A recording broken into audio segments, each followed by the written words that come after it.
하나님께서 오늘 우리에게 주신 말씀은 레위기 5장 14절에서 6장 7절 말씀입니다. 여호와께서 모세에게 말씀하여 이르시되 누군지 여호와의 성물에 대하여 부지 중에 범죄하였으면 여호와께 속건제를 드리되 내가 지정한 가치를 따라 성소의 세겔로 몇 세겔 은에 상당한 흠없는 순양을 양떼 중에서 끌어다가 속건제로 드려서 성물에 대한 잘못을 보상하되 그것의 5분의 1을 더하여 제사장에게 줄 것이요 제사장은 그 속건제의 순양으로 그를 위하여 속죄한즉 그가 사함을 받으리라. 만일 누구든지 여호와의 계명 중 하나를 부지 중에 범하여도 허물이라. 벌을 당할 것이니 그는 내가 지정한 가치대로 양떼 중에 흠없는 순양을 속건제물로 제사장에게로 가져갈 것이요 제사장은 그가 부지 중에 범죄한 허물을 위하여 속죄한즉 그가 사함을 받으리라. 이는 속건제니 그가 여호와 앞에 참으로 잘못을 저질렀음이니라.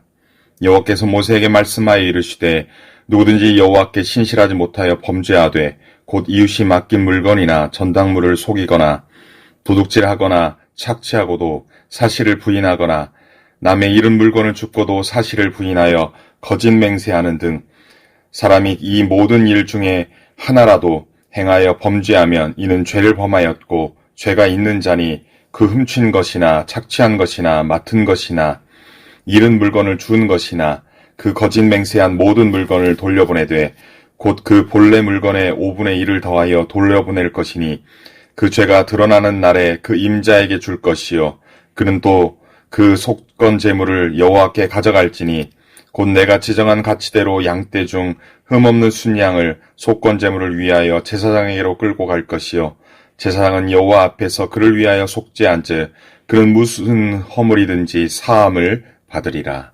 아멘.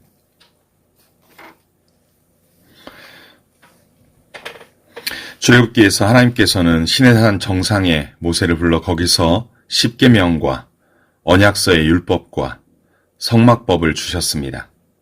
모세와 이스라엘 백성이 성막을 완성하자 하나님께서는 임재의 장소를 시내산에서 성막인 회막으로 옮기셨습니다. 그리고 회막에서 모세를 부르시고 레위기 율법을 주십니다. 레위기 율법의 첫 번째는 제사법으로 1장부터 7장까지 소개하고 있습니다. 제사법은 5대 제사를 말하는데 그것은 번제, 소제, 화목제, 속죄제, 속건제를 말합니다. 레위기 1장 3절부터 5장 13절까지 어제 본문까지죠. 번제, 소제, 화목제, 속죄제를 차례로 소개하였습니다. 오늘 본문 5장 14절부터 6장 7절까지는 5대 제사 중 5번째 속건제에 대하여 소개하고 있습니다. 먼저 오늘 본문 14절부터 19절까지는 여호와의 성물에 대한 범죄와 속건제에 대하여 말씀합니다. 14절에서 15절 상반절에 보면 여호와께서 모세에게 말씀하여 이르시되 누구든지 여호와의 성물에 대하여 부지 중에 범죄하였으면 여호와께 속건제를 드리되 라고 말씀합니다. 이 말씀은 속건제의 성격을 말씀하고 있습니다. 속건제는 여호와의 성물에 대하여 부지 중에 범죄하였을 때 드리는 제사입니다. 여기서 여호와의 성물이라 함은 성막 안에 비치된 성물을 얘기하는 것이 아닙니다. 그 비품을 얘기하는 것이 아니라 성막에 바쳐진 짐승, 다르게 표현하면 제사장들에게 돌아갈 몫인 성물을 의미하며 또 진설병이나 봉헌물들을 말합니다. 또 그 외에 11조를 포함할 수 있겠지요. 이러한 것들은 하나님께 속한 것이라는 공통점이 있습니다. 하나님께 속했다는 것은 하나님의 것을 의미합니다. 여호와께 바쳐진 하나님의 것을 사람이 하나님의 것을 빼앗고 훼손하는 것은 하나님께 대하여 직접적으로 범죄하는 것입니다. 성막에 바쳐진 짐승에서 일부 그리고 제사장에 돌아갈 몫인 성물을 먹지 말아야 할 사람이 먹었다면 하나님께 대하여 범죄한 것입니다. 또한 하나님께 무엇을 바치기로 하고 서원하거나 고르반이라고 이렇게 이미 바치기로 고백하고 선포하고 온전히 드리지 않고 어긴 경우도 마찬가지입니다. 오늘날엔 그 의미가 많이 훼손됐지만 11조도 마찬가지 경우가 될 수 있습니다. 이러한 범죄를 히브리어로 마알의 범죄라 말하지요. 마알의 범죄는 하나님께 합당하지 않은 신성모독을 행하거나 하나님과 맺은 언약에 신실하지 못하여 배신했을 때 마알의 범죄라 말하는 것입니다. 이러한 범죄 중에 한 가지라도 저지른 경우 속건제를 드려야 한다라고 말씀하고 있습니다. 하나님께 속한 성물에 대하여 죄를 저질렀을 경우 속건제의 규례는 두 가지를 요구하는데요. 먼저 본래의 성물의 원금값인 그 값어치에다가 5분의 1을 더하여 제사장에게 배상하는 거예요. 20%를 배상하는 거예요. 그리고 두 번째는 흠없는 순양을 양떼 중에 끌어다가 제사장을 통하여 속건제를 드림으로 죄를 사함받으라 말씀하고 있습니다.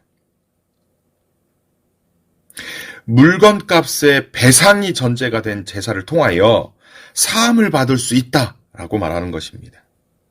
배상하고 제사도 그것도 순양으로 드려야 속죄제를 드려야 사함을 받는다라는 것입니다. 17절 19절에는 여호와의 계명을 어긴 범죄와 속건제에 대하여 말씀합니다. 17, 18절에서 만일 누구든지 여호와의 계명 중 하나를 부지 중에 범하여도 허물이라 벌을 당할 것이니 그는 내가 지정한 가치대로 양떼 중 흠없는 순양을 속건제물로 제사장에게로 가져갈 것이요 제사장은 그가 부지 중에 범죄한 허물을 위하여 속죄한즉 그가 사함을 받으리라 말씀합니다. 이 말씀은 위 단락의 성물과 관련이 있습니다. 이 말씀은 혹시 율법을 어긴 것이 아닌가 하는 생각이 들었을 때 속건제를 드리는 경우를 말합니다. 이 경우에 드리는 속건제는 꺼림칙함이나 죄책감을 제거하기 위한 목적으로 드리는 것입니다. 이런 경우는 정확한 범죄가 드러나지 않은 상태이기에 손해배상에 대한 규정이 나와 있지 않습니다. 단지 흠없는 순양 하나만을 속건제로 드리라 말씀하고 있습니다. 물론 죄를 깨닫고 자수하여 손해를 보상한 경우도 참회와 죄책감을 동반하여서 속건제로 그렇게 드릴 수 있는 모습도 이에 해당할 것입니다. 오늘 우리는 하나님의 소유된 것을 내 것인 양, 내 마음대로 행하여 하나님께 대하여 손해를 끼친 것은 없는지 돌아보아야 할 것입니다. 하나님과 언약관계를 신실하게 지키지 않고 인격적으로 하나님을 배신하고 그래서 하나님께 손해를 끼쳐 하나님께 대하여 죄를 범한 것이 있다면 그러한 것들이 고의적으로 있다면 그것은 큰 죄악일 것입니다. 그러나 고의적이지 아니냐 할지라도 모르고 저지른 죄라 할지라도 하나님께 대하여도 죄라 말씀하고 있습니다. 따라서 그것을 깨달았다면 깨달은 그때에 죄를 사함받을 수 있도록 속건제를 드리라 오늘 본문은 말씀하고 있습니다. 그렇게 함으로 인해서 하나님과의 관계를 회복하기를 원하고 계신 것입니다. 우리 하나님은 어떤 분이십니까? 깨진 관계를 그 하나님과 직접적으로 범한 그 죄로 말미암아 하나님과 관계를 깨진 관계를 이 속건제로 말미암아 회복하기를 원하시는 하나님이십니다. 저는 오늘 본문 말씀에서 상당히 많은 부분이 찔림이 다가옵니다. 제 자신도 하나님께 드려 종의 길을 왔는데 그래서 하나님께 무엇을 바치겠다고 드림에 서원한 것도 있고 그래서 고르반이라 외쳤던 것들이 있는데 지난날 온전히 순종하지 않은 것들이 이 본문을 보면서 묵상하면서 생각이 많이 났습니다. 시간에 대하여, 물질에 대하여, 마음에 대하여 하나님께 신실하지 못한 모든 것들이 생각이 나더라고요. 이 부분을 다시금 회복하고 온전히 드림으로 하나님의 관계가, 하나님과의 온전한 관계가 회복되기를 저는 간절히 소원하는 시간을 가졌습니다.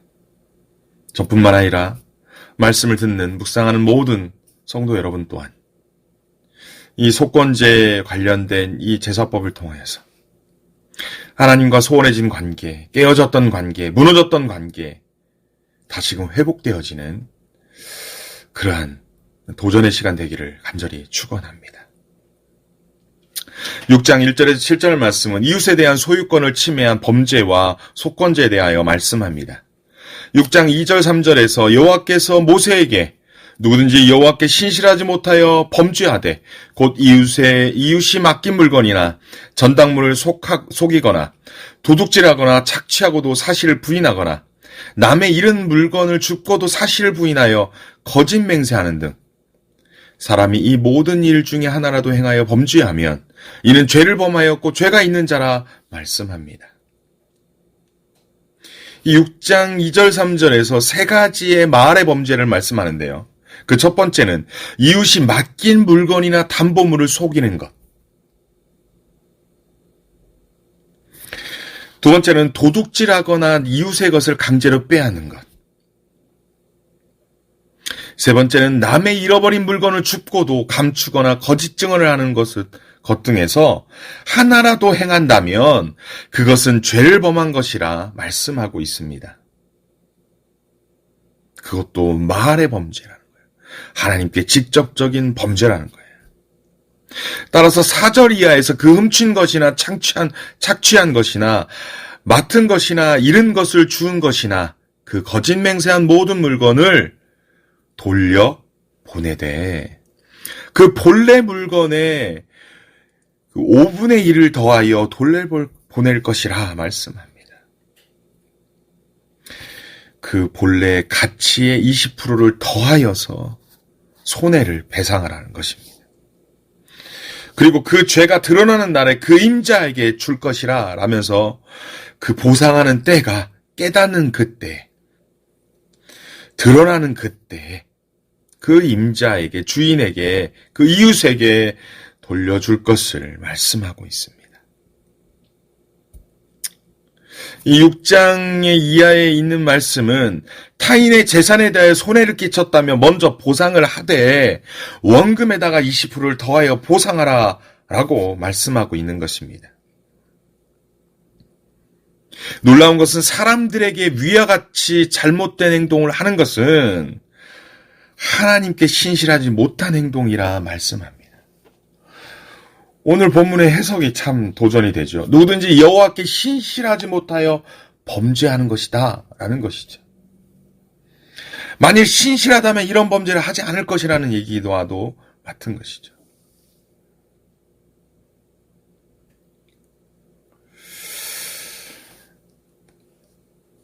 비록 사람들에게 부당하게 이득을 취했을지라도 이것이 하나님 앞에 신실하지 못한 이유는 첫째는 부정을 행하였기 때문에 신실하지 못한 것이고요. 그것도 하나님께. 두 번째로는 재판정에서 하나님의 이름으로 거짓 맹세하였기 때문에 하나님께 범죄한, 하나님께 신실하지 못한 행동으로 하나님께 범죄한 것이라 말씀하는 것입니다. 따라서 그냥 배상만 해서는 충분하지 않다라고 말씀합니다. 20%를 더하여서 보상하는 것뿐만 아니라 6절 7절에서는 그는 또 그 속건제물을 여호와께 가져갈 것이니 곧 네가 지정한 가치대로 양떼 중 흠없는 순양을 속건제물을 위하여 제사장에게로 끌고 갈 것이요 제사장은 여호와 앞에서 그를 위하여 속죄한즉 그는 무슨 허물이든지 사함을 받으리라 말씀합니다. 본문에서 사람에 대하여 범죄한 이유는 하나님께 신실하지 못한 행동이라 하나님께 범죄하는 것이라 말씀을 하고 있습니다. 여호와께 하나님께 신실하다면 사람에 대하여 함부로 하지 못한다는 것입니다. 하나님께 신실하다면 타인에 대하여 함부로 할 수 없다는 것입니다. 타인의 재산을 강제로 빼앗기 위해 속이거나 거짓 증언할 수 없다는 것입니다. 만일 그렇다면 하나님께 대하여 범죄하는 것이라 말씀합니다. 이것은 타인의 인권, 타인의 시간, 타인의 감정까지도 고려해야 함을 말씀하는 것입니다. 오늘 묵상의 본문의 앞부분에서는 하나님의 성물에 대하여 다루었다면 6장 1절부터 7절까지 뒷부분에서는 사람에 대하여 피해를 끼친 경우를 다루고 있습니다. 이 두 가지 모든 것은 하나님께 대하여 신실하지 못한 행동들입니다. 하나님을 의식하고 하나님이 살아계시고 하나님이 함께 하신다면 감히 행동하지 못하는 행동들이죠. 이런 경우 본래의 주인에게 배상하고 본래의 주인인 하나님께, 본래의 주인인 이웃에게 배상하고 나아가 하나님께 제물을 드려 죄를 사함받고 하나님과 관계를 회복하라 오늘 말씀하고 있습니다. 하나님께서 이 말씀을 주신 의미와 의도는 우리가 하나님과의 관계, 사람과의 관계를 회복하라고 주시는 말씀인 줄 믿습니다. 따라서 보이지 않는다 하여 하나님께 신실하지 못했다면 나의 탐욕에 눈이 멀어 이웃의 재산이나 시간이나 마음의 손해를 끼치고 상처를 주었다면 이번 기회에 하나님과 사람과의 관계를 온전히 회복해야 한다고 도전하는 것입니다. 하나님께서는 이렇게 죄를 사함받고 하나님과 더 친밀한 관계로 나아가기를 오늘 도전하고 계십니다. 이 말씀을 온전히 순종함으로 저와 여러분 모두 하나님과 사람 사이에 온전한 화평이 가득한 이 하루, 이 한 해가 되기를 주님의 이름으로 간절히 축원합니다. 함께 기도하겠습니다. 하나님 아버지, 우리는 주 예수님과 함께 십자가에 죽고 주 예수님과 함께 새롭게 거듭난 존재인 줄 믿습니다. 그러나 지난 세월 하나님께 온전히 바쳐진 제 자신을 하나님의 뜻이 아닌 제 뜻대로 행한 것을 용서하여 주옵소서. 주님 것을 내 것이라고 고집피우며 내 뜻대로 내 욕심대로 행한 것을 용서하여 주옵소서. 나아가 주님이 주신 물질을, 주님이 허락한 시간을, 주님이 주신 건강을 함부로 하여서 주님께 손해를 끼친 것을 용서하여 주옵소서. 이제부터라도 주님이 주신 물질과 시간과 건강과 마음을 주님 뜻대로, 주님을 위해 온전히 사용하여 주님께 영광 돌리는 우리의 삶 되게 하여 주옵소서. 주 하나님, 우리의 이웃에 대하여 우리가 소중히 여기는 마음을 갖게 하여 주옵소서. 그들의 물질을, 그들의 시간을 소중히 여기게 하옵소서.